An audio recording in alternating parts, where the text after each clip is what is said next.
All right. First of all, you're talking about Solomon. Okay, again, we're not talking about his prophethood, but he was the prophet that was given the ability to control all of the jinns. Okay, of all the prophets, he was blessed with the ability to control the jinns as well as to listen to the ants. Okay, now, from the various text comments that I see going by there, who in your religion is actually a prophet of God? Because apparently everybody that we bring up, you guys are saying is not a prophet of God. David is not a prophet of God. Judah is not a prophet of God. All these different, Abraham is not a prophet of God, and Adam is not a prophet of God. Come on, so who is a prophet of God? Again, it's a very important. Again, that we go back to the first question I asked you. If you don't have a true understanding of what is a prophet of God, we're going to go around in circles and circles and circles and not get to the answer of whether Muhammad is a prophet of God or not. Okay, it's very important again that you first of all tell me who is a prophet of God, and I mean what makes a man a prophet of God, because we can go into all these different things, different teachings, different this, that, the other, but if we don't have something that definitely proves that Muhammad sallallahu alaihi wasallam is not a prophet of God, we'll just keep going in a circle and just become an emotional discussion. We need to make sure that we understand what is a prophet of God. We keep going around and around and around. You're bringing up suckling, this, that, the other. That has nothing to do with anything. If he's a prophet of God and that is a teaching of a prophet of God, end of story. There's no need to go anywhere else, to figure it out. Okay, so according to you, when we first started this thing, you said that a prophet of God is one that has, basically tells what God has for the people. So, from the very first revelation that was there. All right. So again, we need to make sure you have a good understanding of what is a prophet of God. So you need to redefine this if you're starting to go around and around in a circle trying to bring up other things. If we don't have understanding what a prophet of God is, according to your definition, you can't disprove that Muhammad sallallahu alaihi wasallam is not a prophet of God. He told the people what God meant for the people to hear. End of story. So again, unless you want to update your definition of what a prophet of God is, we're not going anywhere. Okay?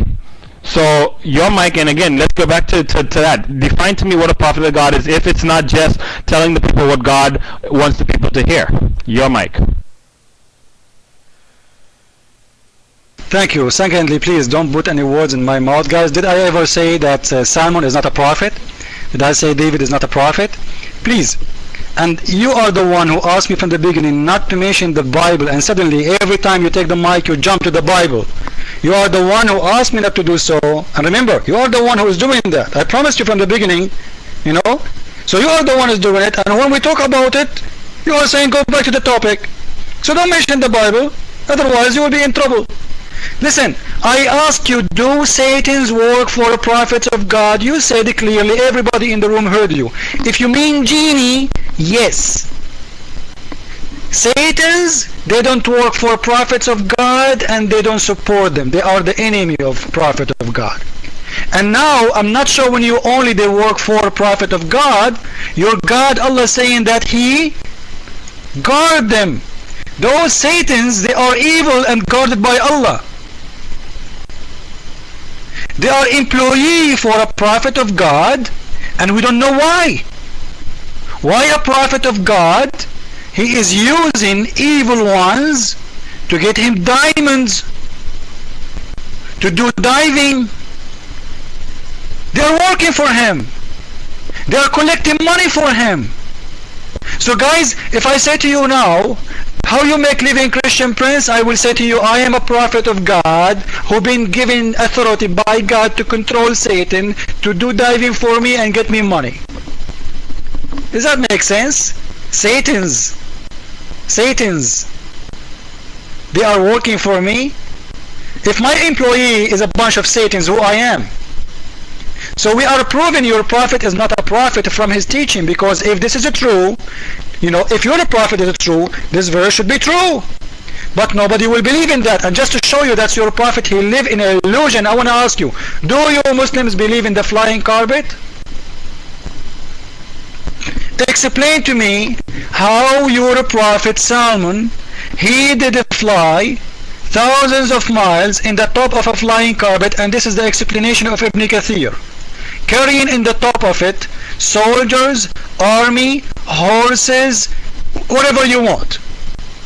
All of them, they are in the top of the flying carpet.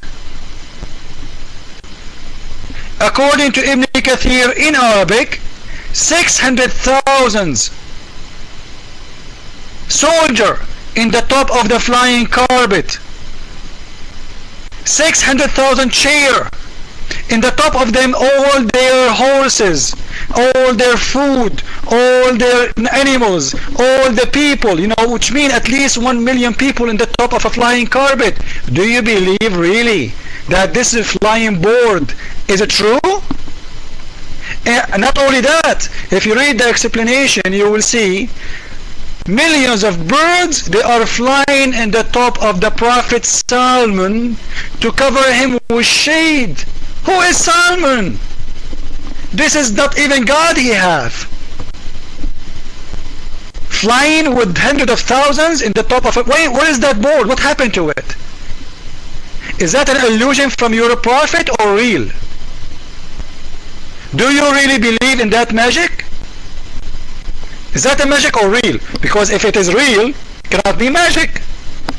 If it's magic, it is showing you something not real, which means he was lying to people, saying I was flying, making them believe that they are flying, but they are not. But if it's real, which means it's a miracle. Do you believe really in a flying carpet? And this is a story being told by your prophet, your mic?